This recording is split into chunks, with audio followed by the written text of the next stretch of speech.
What's up, what's up? Dneska další video.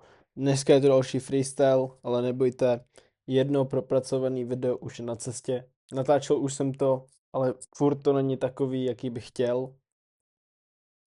Dneska je to zase freestyle video, takový update. Začal bych tím, že byl NBA draft.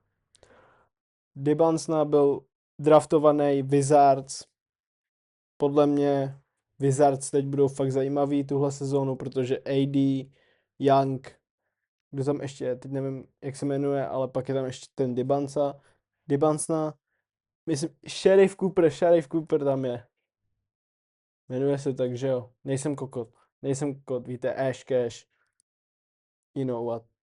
So, takže, Solana pořád dole, je léto, začaly nám prázdniny, já to fakt musím už loknout. Dnešní video bude kratší.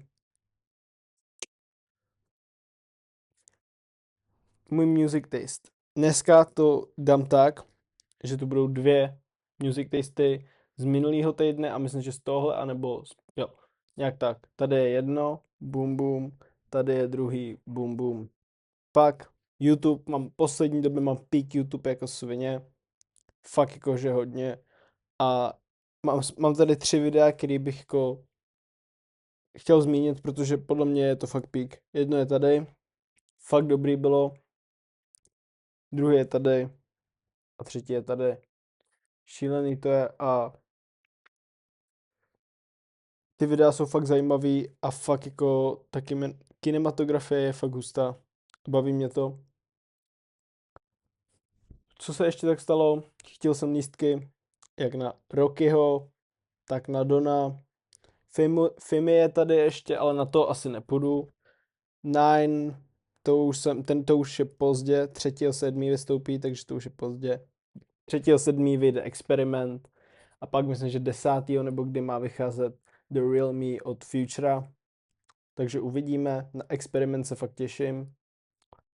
Když jsme u toho, tak nedávno jsem si vzpomněl na jednu písničku od Luckyho, kterou jsem fakt dřív poslouchal, dám ji sem.